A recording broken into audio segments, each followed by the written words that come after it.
Hello YouTuber family, કેમ છો? સૌને ગુડ મોર્નિંગ, જય શ્રી કૃષ્ણ. ભાઈ ધનવીની મસ્ત મચ્છન સવાર પડી ગઈ છે. ધનવીના કારણે થઈ ગયું છે લે કે 15-20 મિનિટ તમારા ડ્રેસિંગમાં થઈ ગયો ટાઈમ.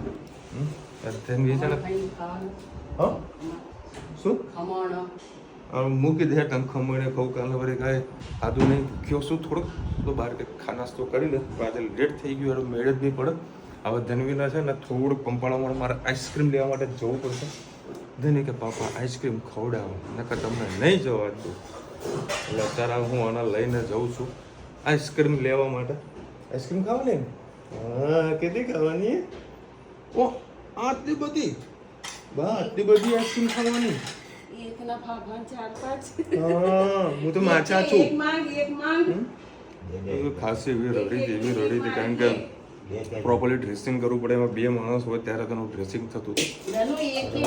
કમ્પ્લીટ રૂલ્સ તો આવી ગયો છે. 2-3 દિવસમાં તો કમ્પ્લીટ થઈ જશે. અને એવી થોડી સ્કીન આવી છે એટલે કમ્પ્લીટ થઈ જશે. ચલો હવે ને ફટાફટ આઈસ્ક્રીમ અપાવી લીજો.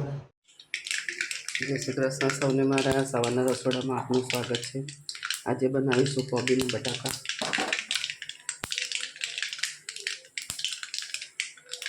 હજુ મારી પાસે લીલા મરચાં ખલાસ થઈ ગયા છે, પણ ઘર પાસે મસ્ત વઢવાની મરચાં આવ્યા હતા. એને મેં બધા 250 ગ્રામ લીધા હતા, 8 લીધા. હજુ મરચાં મારી પાસે પૂરા ખલાસ થઈ ગયા. જે આપણે દાળ શાકમાં નાખતા હોય છે ને, તો હજુ એ વઢવાની મરચાંને મેં ક્રશ કરી અને આના શાકમાં ઉપયોગ કર્યા. આપણે આજુબાજુમાં ગયા હોય તો કોઈકની પાસે 2 મરચાં મળી જાય, પણ મારી મમ્મી કહેતા કદી કોઈની પાસે માંગીને આપણા ઘરનો ગુજારો આગળ નહીં ચલાવો. ના હોય તો ચલાવી લેવું, પણ કદી માંગીને કશું નહીં કરવાનું. એ મને યાદ આવી ગઈ એટલે મેં કીધું ચાલ પેલા આથેલા મરચાં તો પડ્યા છે ને એને આજે કતરી અને મસાલો વાટી દઈએ અને આપણે ચલાવી લઈએ. તમારી સાથે પણ આવું કદી થાય છે? તમે કશું કહેજો. મમ્મી હંમેશા કહેતા આપણા પાસે જેટલું વસ્તુ હોય ને એનામાં જ આપણે બનાવી અને ઘરવાળાને ખુશ કરો.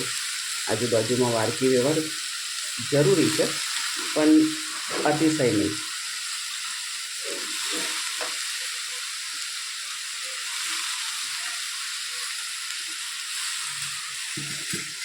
બસ હવે સાઈડમાં આપણે મસાલો પણ કરી દઈએ. ઉપર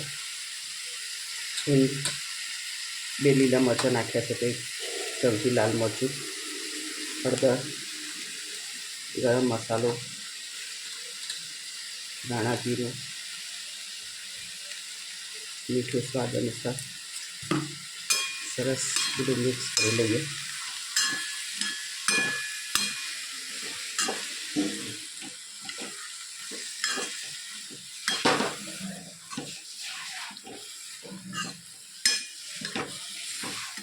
અમુક શાકને આપણે મસાલા શેકવા જઈએ છે ને તો બળી જાય છે, મજા નથી આવતી. આમે આપણે 5 મિનિટ આ શાકના અમે મસાલો નાખી અને સીજવા દેવાનું છે, એટલે મસાલો ઓટોમેટિક ભરી જશે અને કાચું પણ નહીં લાગે.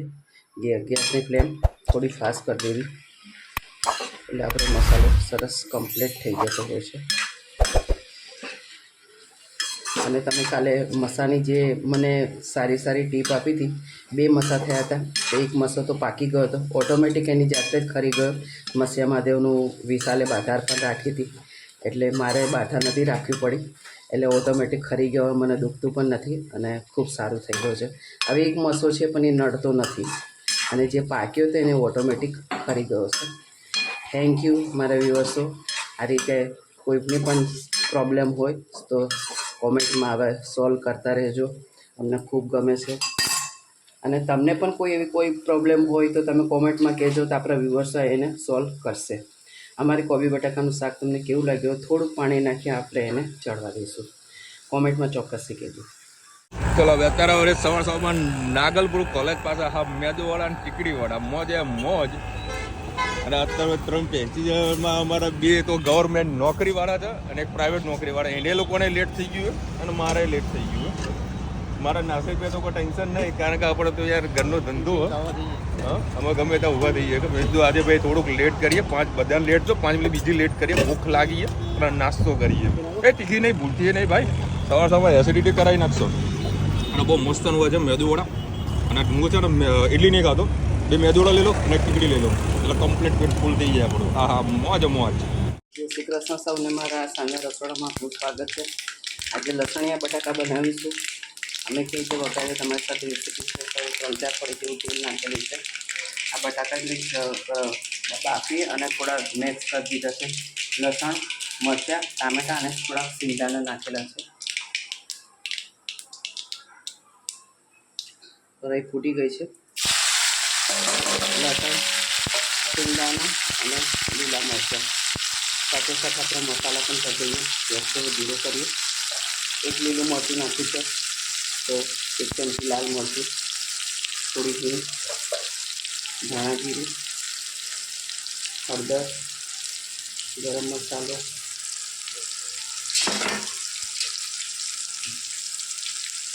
સ્વાદ અનુસાર થોડુંક મીઠું, સરસ બધું મિક્સ કરી લઈએ.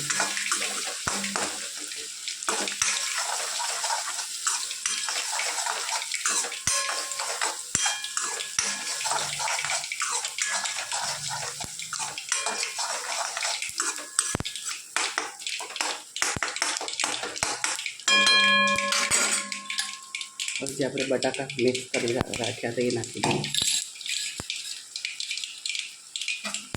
પહેલાં સરસ હલાવી લઈએ.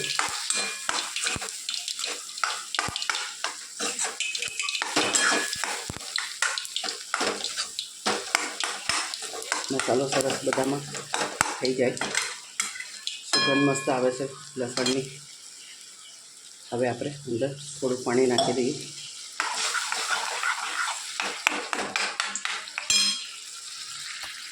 છેલ્લા થોડાક અંદર દાણા નાખીએ. આપણી સબ્જી તૈયાર. બાજુમાં આપણે બટાકા પોવા માટે તેલ મૂકી દીધું, રાઈ નાખી દીધી છે. આના અંદર લીલા મરચાં, સિંગદાણા, બટાકા અને એ અડધો લીંબુનો રસ નાખ્યો.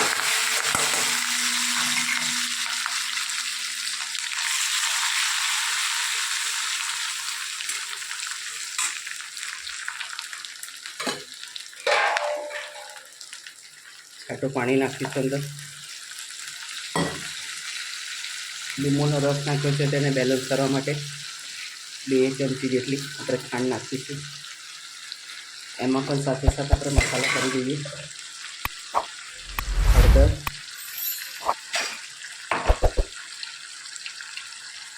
સ્વાદ અનુસાર થોડુંક મીઠું, કઢી પત્તા, ધાણા અને ઇન્દોરથી જે આપણે ગરમ મસાલો પૌવાનો મંગાવ્યો હતો જીરાવાન, એ પણ થોડોક નાખ્યો. એનાથી ફ્લેવર સારી આવે. લીંબુ અને ખાંડ બધું સરસ ઓગળી જાય એટલે સરસ મિક્સ કરી દઈએ.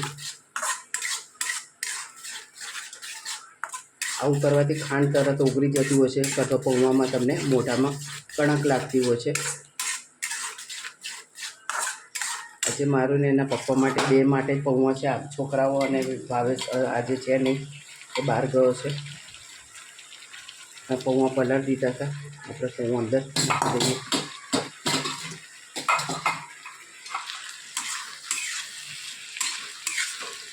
સરસ મિક્સ કરી લઈએ.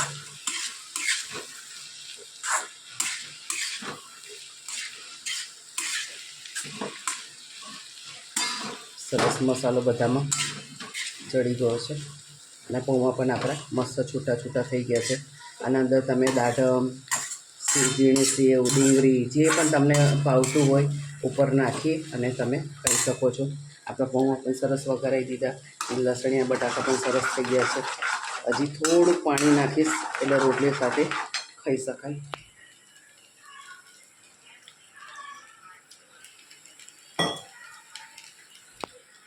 બટાકાને એ બધી સબ્જીમાં થોડો રસો વધારે હોવો જોઈએ, કારણ કે પછી જેમ જેમ થરશે એમ એમ ઘટ થતું જાય છે. આપણે રસાવાળી સબ્જી મસ્ત તૈયાર થઈ ગઈ. કોમેન્ટમાં ચોક્કસ કહેજો અમારા પૌવા અને બટાકાની સબ્જી કેવી લાગી. ચલો ભાઈ, પુણા 10 વાગ્યા છે. એ બબી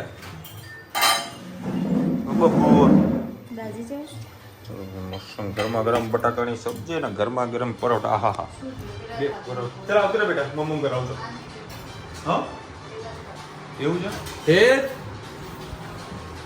હે તે બાકી છે અને મારે ઘરનું જમવાનું બાકી છે હે બેટા તો મમ્મ કરી નથી કો હે બેટો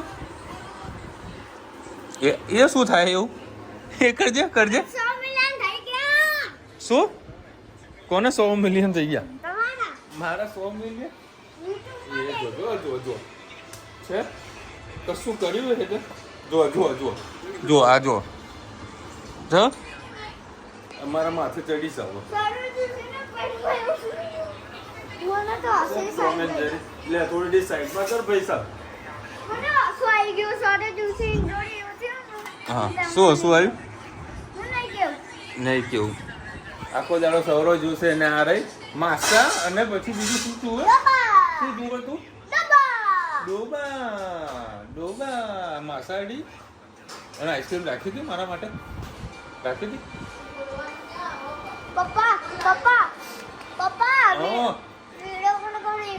હા બતાવ જો તને બેન અડધી રાત વળી મહેંદી મૂકવા બેઠા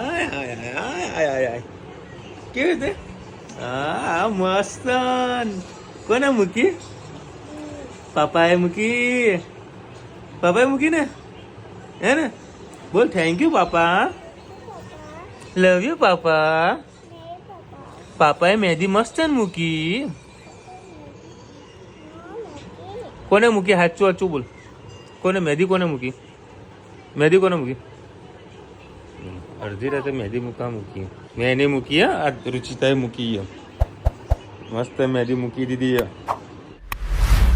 ચલો ભાઈ ઘરમાં જે વોટર હીટર ખરું ને એ વળી ગરમ પાણીનો મશીન વસાઈ દીધું છે આજે લગાઈ પણ દીધું છે કઈ સર કઈ કંપનીનું નામ ભૂલી ગયું કાલે તમને બોક્સમાં બતાવ્યું હતું ને એ કંપનીનું છે શું 3 લીટર કે 5 લીટરનું નાખેલું 3 લીટર છે 3 લીટર તો ચાલે એવું છે પર અને રુચિતન બેના ઉપર ચાલે નીચે તો ઓલરેડી પડ્યું છે એટલે બીજો કોઈ વધારે ખર્ચો કોઈ હાલ સર નહીં બધું જે હતું એ પૂરું કરી દીધું વચમાં એક બીજો ખર્ચો આ લોકો લાવ્યા હતા પાણીના નળનો હા એ નહીં લગાવવાનું ખાલી આ પ્લમ્બર આવે તો મને ખાલી વાત કરાવજે મારા ધાબામાં છે ને હજી અંડરગ્રાઉન્ડ જે પાણીની ટાંકી છે ને તો ત્યાં આગળથી આપણે ટાંકું તો ભરાઈ જ જાય છે પણ ટાંકાનો જે બહાર છે ને એક હોલ ભરાવો છે તો જોયું કે પાણી ચાલુ કરી અરે એના માટે નહીં તો પાણી બહાર કાઢવા માટે ચાલુ પાણીનું હા નીચે ઉપર જેથી કરી મારા સોલર સાફ કરવું હોય તો પાઇપ લંબાવું તો મારા સોલર સાફ થઈ જાય બરાબર એટલા માટે એ પાઇપનો બીજો ખર્ચો 200 રૂપિયા જો કે ખર્ચો થશે કે વધારે થવાનો નહીં એ કરાવી દેવું છે એટલે જેથી કરીને અહીંથી મોટર ચાલુ કરે સીધું સોલર સાફ થઈ જાય અને સરસ મજાની મોટર લગાવેલી છે લગભગ 3 વર્ષ થયા છે નજર નહીં લાગી એટલે સારું છે સારા મને મોટર નાખેલી છે વોટર હીટર તો ધમાક કર્યા હતા આજે હવે ફાઇનલી વોટર હીટરનું કામ થઈ ગયું છે પૂરું એમાં પાછો કોઈ રુચિના ફોન આવે કે ભાઈ ફિટિંગ કરવા આવ્યો છે ને કંઈક 1000 રૂપિયા માંગતો હતો કંઈક વસ્તુ નાખવાની બધું એક કામ કરતો એના તગેડી જ પાછો લઈ જા નહીં લગાવ અરે 1000 રૂપિયા પહેલા બોલે તો રુચિ મને કહેતી હતી ફોન આવ્યો એને મને કીધું કે કોઈ વસ્તુ લેવા માટે તો વસ્તુ લેવા માટે કંઈક 30 રૂપિયાનું પેલું નાનું જે આવે ને વાલ તગેડી મૂકતું કરશી હવે ખાલી ફિટિંગ કરવાનું હોય બે કમ્પ્લીટ હોલ આપેલા એમાં ફિટિંગ કરવાનું બોલ લાવવાના હતા ત્યાં એને 1000 રૂપિયા બોલે 1000 રૂપિયા નહીં કીધા 30 રૂપિયા થાય તો 100 રૂપિયા મેં આલ્યા હતા એને તો એના 70 રૂપિયા ના 30 રૂપિયા મને પાછા આપે તો કોઈ ખર્ચા પર ખર્ચો આવે ભાઈ ના પાડી દેવી સારી ભાઈ ચોલો લગાવીને નાઈશું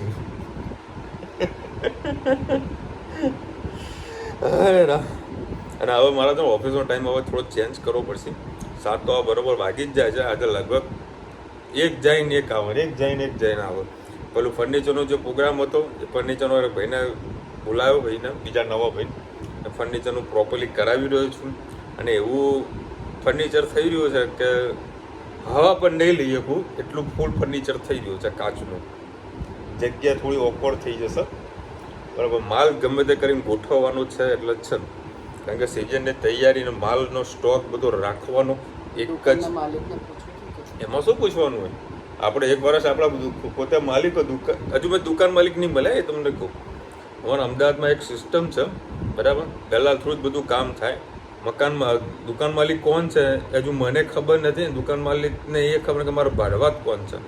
એને બસ એડવાન્સ મળે છે, મહિને ને એડવાન્સ 1.5 લાખ 2 લાખ રૂપિયા જે ભાડું ચાલતું હોય ને એને એડવાન્સ મળી જાય, અને દલાલને દલાલી મળી જાય એક ભાડું. સરસ મજાનો વેપાર અમદાવાદમાં કોઈ વ્યક્તિ કામ ધંધો કરે ને ભૂખ્યો ના મરે, કંઈક ના કંઈક ના વેપાર મળી જાય.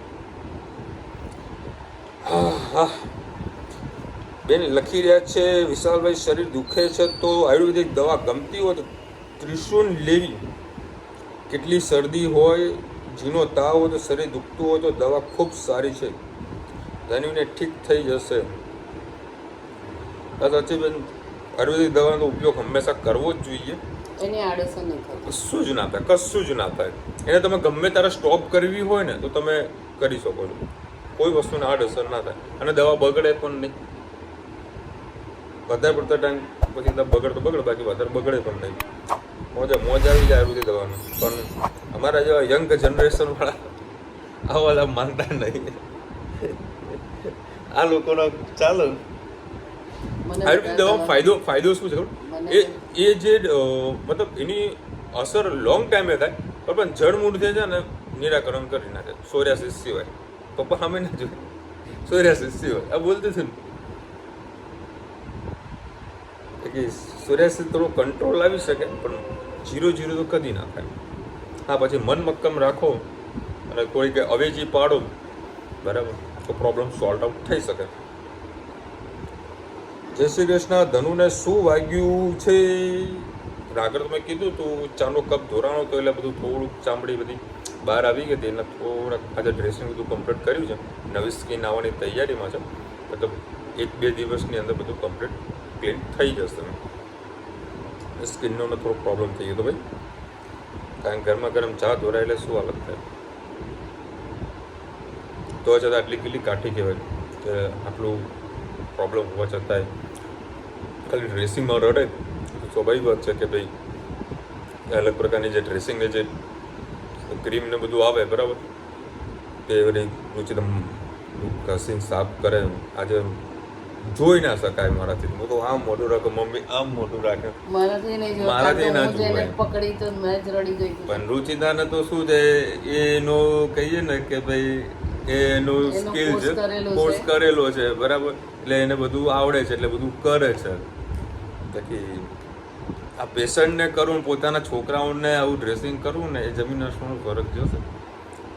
રુચિતાએ ઘણી 2-3 વખત રડી ગઈ હતી, ધણી તો કાઢી થશે. Use raw banana special for banana wafer so it will crispy. Sorry વિનાબેન, આમાં કેવું છે, જે વેફર તળતો હતો ને એના જોડેથી કેળા હું ઉઠાવીને લઈને આવ્યો હતો, બરાબર. 40 રૂપિયા કિલો કે તો 60 મેં 1.5 કિલો લઈને આવ્યો હતો. પણ પ્રોબ્લેમ શું હતું, આપણો હતો છીણી, પણ પતલી છીણી આવી હતી, એના કારણે વળી પ્રોપર વેફર ના બની, બરાબર. વેફરનો ભૂકો થઈ ગયો હતો, અને એમાં વળી ચોમાસું હતું, મતલબ રવિવારે કરી તો થોડું ભીનું થઈ ગયું હતું, એટલે પછી હલવો થઈ ગયો હતો. અને કેળા અમુક શું કે દવાવાળા હોય એટલે પાકી જતા હોય તો વેલા. ના, એ દવાવાળા ના આવે, એ દવાવાળા ના આવે. પછી બેને કાલે બીજી કંઈ કોમેન્ટ કરી હતી, સારું મગજમાં નીકળી ગયો હતો. કાલે ખાસ બધી લોકોએ કોમેન્ટ હતી, લોકોની જ કોમેન્ટ લઈ શક્યો હતો. સોનલબેન લખી રહ્યા છે પોઈ મીન્સ એવું છે કે એક વેલ આવે છે, વેલના એક નાના નાના પાંદડા હોય છે, બરાબર. તેના લોકો પાતરા પણ બનાવતા હોય છે, કોઈની સબ્જી પણ બનાવતા હોય છે, અને એ ખાસ કરીને ચોમાસાના સમયમાં વધારે ઉગે છે. એને ભજીયા પણ બનતા હોય છે, જેમ આપણે બટાકાના ભજીયા બનાવીએ એ રીતે એને ડીપ કરી અને તળવાના હોય છે. એ છે પોઈ, બરાબર. મફતમાં મળતી વાનગી છે, એ બજારમાં પૈસાથી નહીં મળે. કોઈને ત્યાં વેલો હોય તો મળી જાય. તો ક્યાંથી લાવી? દિનેશભાઈ આપી ગયા. હા, બરાબર. એ ખાસ કરીને પૈસાથી નહીં મળે. એ આજુબાજુ કોઈકના ત્યાં ઉગી હોય, કોઈકના ખેતરમાં ઉગી હોય, એના માટેનું છે. ચલો ભાઈ, આજે આટલી કોમેન્ટ હતી. અને એક મિનિટ, ચલો એક વારી વાત કેવી હતી, બરાબર, મતલબ રક્ષાબંધન રિલેટેડ હતી. બરાબર એટલે મારા મમ્મીને પૂછવું જ જરૂરી હતું. ભાઈ મમ્મીએ વારી ના પાડી એટલે ભાઈ આપણે તમને કાંઈ કશું કહેતા નહીં. બરાબર સરસ સેલિબ્રેશન તમારે રક્ષાબંધનને થવાનું જ છે. બરાબર જેટલી બી બહેનો હોય આપણે બરાબર અને એમનો ભાઈ ના હોય ને તો મહેસાણા આજુબાજુ રહેતા હોય તો મોસ્ટ વેલકમ આપણા ઘરે આવજો રક્ષાબંધન કરવા માટે. મોસ્ટ વેલકમ છે. બરાબર મેં એડવાન્સમાં જાણ કરી નાખજો. બરાબર આજે જ મેં ખુશ્બુની વાત કરી ભાઈ છે કે જ્યારે આવવાનો હોય પહેલાં કહી દેજો. બરાબર એટલે તમને બી બધાને કહી દઈએ છીએ. બરાબર નજીક હોય જાય દૂર હોય પણ આવવાનું મોસ્ટ વેલકમ છે. રક્ષાબંધનના દિવસે 1:30 વાગે પછી મુહૂર્ત ચાલુ થાય છે પણ જમણવાર 12 વાગે ચાલુ થાય. નહીં કહી દો. હા એ બધા પર્સનલી ફોન કરીશું જ આપણો. બરાબર આપણા નવા જે ફેમિલી મેમ્બર છે લોકોને આવવું હોય તો મોસ્ટ વેલકમ. બરાબર પણ એડવાન્સમાં જાણ કરી નાખજો જેથી કરીને જમવાની વ્યવસ્થા આપણે કરી શકીએ. બરાબર તો જમ્યા વગર આપણે મોકલીએ નહીં કારણ રક્ષાબંધનનો તહેવાર ખુશ કરી દેવાના બધાને. આવો મારો પ્રોગ્રામ છે. તમારા લોકોનો શું પ્રોગ્રામ છે રક્ષાબંધનના દિવસે ખાસ કોમેન્ટમાં જરા જણાવજો. અને 1:30 વાગે પછી મુહૂર્ત છે. બરાબર કાલે સ્ક્રીનશોટ આપવાનું મારે રહી ગયું. દિવસે તમે અગાઉ કરતા હતા એના હા અગાઉમાં તો કોઈ એવું ટેન્શન નથી. જ્યારે તમારે બાંધવું તો બાંધી રક્ષાબંધનના દિવસે 1:30 વાગ્યાનું મુહૂર્ત છે. ચલો મળીશું નવા વિડીયો સાથે નવા મોજ મસ્તી સાથે. ત્યાં સુધી અમને પૂરો જય હિન્દ ભારત માતા કી જય. અને વિડીયો ગમે તો ફટાફટ લાઈક કરો, શેર કરો, સબસ્ક્રાઇબ કરવાનું ભૂલતા નહીં. રાધે રાધે. રાધે રાધે. કાલે પણ એક રોટલી ખાઈને હું હોઈ ગયો હતો. બરાબર અને અત્યારે જો 10:30 વાગ્યા છે અને કાલે 11 વાગે તો હું હોઈ ગયો હતો. ધરાઈને ખાધું તો ઊંઘે. ધરાઈને એટલે રોજીતા થાકી કે રોટલી બનાવી પરોઠા બનાવી એટલે થાકી ગઈ હતી. શાકે સરસ બની હતું અને પેટ ભરીને ખાવાનું. આવું ગરમા ગરમ મળે તો ખાવાની મજા આવે. નકર પછી તો પાણીપુરી મળીને બે પાણીપુરી ખાઈ એટલે હું ખાતો નહીં.